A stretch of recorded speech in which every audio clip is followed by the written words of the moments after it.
Assalamualaikum warahmatullahi wabarakatuh. Perkenalkan, nama saya Putri Ahwiningrum. Di video kali ini saya akan memperlihatkan tempat bersejarah yang ada di Kudus, yaitu Masjid Wali Loram Kulon, yang bertema simbol toleransi dan akulturasi budaya. Dan di video kali ini untuk memenuhi tugas UAS Sejarah Peradaban Islam.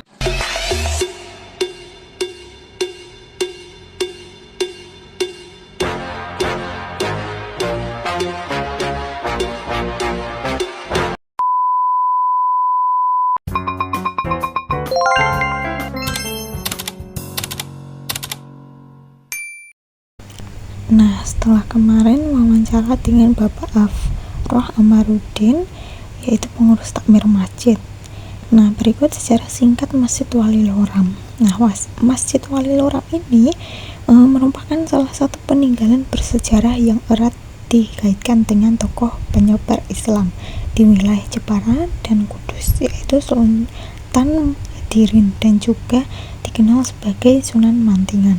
Nah, asal-usul Sultan Hadirin ini bermula dari Raden Thayyib, nama aslinya. Nah, beliau itu putra dari Sultan Muhayyad Shah, raja dari Aceh. Nah, meskipun beliau seharusnya menjadi pewaris tahta, tetapi Raden Thayyib ini mengalah kepada kakaknya, Raden Takir. Akhirnya beliau merantau ke Champa, yaitu di Cina, untuk menimba ilmu dan pengalaman.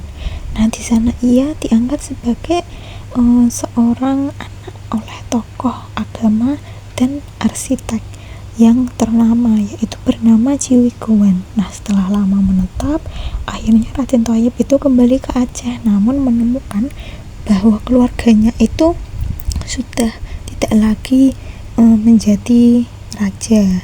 Nah, akhirnya beliau pergi berlayar, tidak tahu kemana. Akhirnya berlabuhlah di pantai Jepara, yang saat itu masih menjadi Kadipaten Kalinyamat, bagian dari wilayah Demak. Maka pemimpinnya itu keturunan dari Demak, yaitu putri dari Sultan Trenggono. Karena masih kadipaten, akhirnya dikenal dengan Kadipati Kalinyamat. Nah, ketika di Jepara itu Raden Thayyib bingung, akhirnya dia mendaftar bekerja di kadipaten, yaitu menjadi tukang kebun. Nah, ketika menjadi tukang kebun tersebut, beliau itu tidak malu atau merasa gengsi, walaupun beliau itu seorang anak raja. Nah, setelah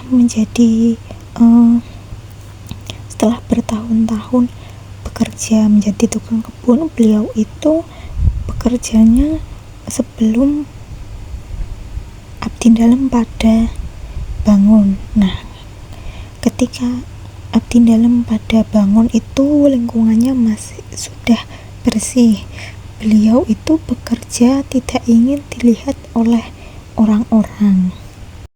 Nah, pada saat itu Kadipati Kalinyamat itu masih gadis sehingga ingin mempunyai suami. Nah, beliau meminta abdi dalam untuk mencarikan siapa yang cocok untuk dirinya. Nah, setelah diinformasikan kepada warga Jepara, akhirnya banyak yang melamarnya, tetapi tidak ada seorang pun yang diterima, karena rata-rata yang melamar itu didasari oleh nafsunya, bukan dari hati nurani.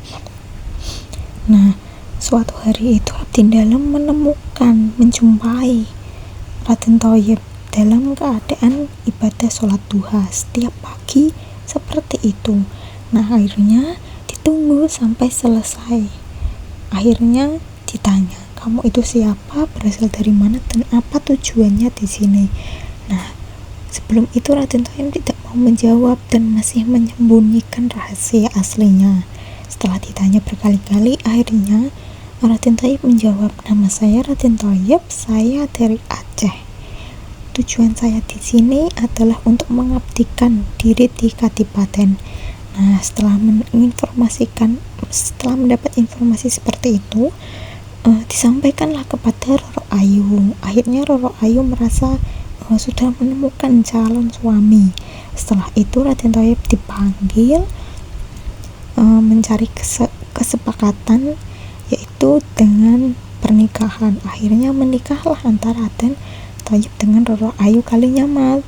Nah, akhirnya Raden Thayyib itu sudah berubah menjadi raja kedudukannya, dan masyarakat Jepara memberi nama dengan Sultan Hadirin karena beliau adalah seorang pendatang yang menjadi raja. Sultan berasal dari sultanun, artinya raja, hadirin dari kata orang yang datang. Nah, sampai sekarang dikenal dengan Sultan Hadirin. Nah, setelah menjadi raja itu mempunyai program, yaitu pembangunan istana Katipati. Nah, untuk mendukung pembangunan Kadipaten itu, Sultan Hadirin memanggil ayah angkatnya, Ciwiguan, ke Jepara. Nah, Ciwiguan itu turut membawa pengaruh besar dalam pengembangan seni ukir di Jepara. Ciwiguan itu setelah menetap di Jepara dikasih nama oleh masyarakat Jepara, yaitu Sungging Badaduwu. Sungging itu ahli mengukir, Badaduwu itu tanah. Nah, setelah itu masyarakat Jepara itu memiliki warisan banyak, memiliki ahli dalam bidang memahat dan mengukir. Nah, setelah pernikahan beliau dengan Roro Ayu belum mempunyai keturunan, akhirnya sepakat mengambil keponakan dari Roro Ayu, yaitu Putri Sultan Hasanuddin Banten, istrinya dari kakak Roro Ayu Kalinyamat. Nah, itu anak perempuan yang diberi nama Dewi Wurian Retnawati. Nah, dibesarkan juga di Jepara, namun setelah memasuki usia remaja itu sudah meninggal. Akhirnya beliau itu kesepian. Nah, Roro Ayu Kalinyamat ini merasa tidak mungkin mempunyai keturunan karena sudah memiliki tanda-tanda ketuaan. Akhirnya meminta kepada suaminya untuk menikah lagi. Nah, akhirnya Sultan Hadirin itu bertanya siapa yang mau menikah dengannya. Akhirnya Roro Ayu menjawab ingin menjodohkan dengan putri Sunan Kudus yang bernama Dewi Prodo Pinabar. Nah, setelah itu Roro Ayu sowan ke Kudus dan diterima. Nah, setelah itu terjadilah pernikahan antara Sultan Hadirin dengan Dewi Prodo Pinabar. Nah, setelah di Kudus itu Sunan Kudus mengetahui kalau pemantunya itu seorang ulama dan juga raja. Nah, kebetulan di Kudus bagian selatan itu belum ada tokoh penyebar agama. Nah, beliau diminta ke sana, yaitu beliau memilih di Desa Loram. Nah, setelah itu didirikanlah Masjid Wali Loram sekitar tahun 1567 yang sebelumnya dibangun gapura sebagai simbol pintu masuk bagi orang-orang Hindu yang ingin memeluk agama Islam. Nah, dakwah dilakukan itu secara halus dan kultural, bukan dengan paksaan.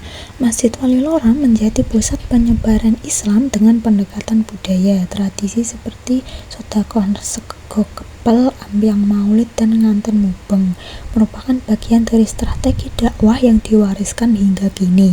Nah, masjid ini juga dikenal dalam toleransi beragamanya, keragaman agamanya. Nah, sehingga Masjid Wali Loram itu tetap berdiri megah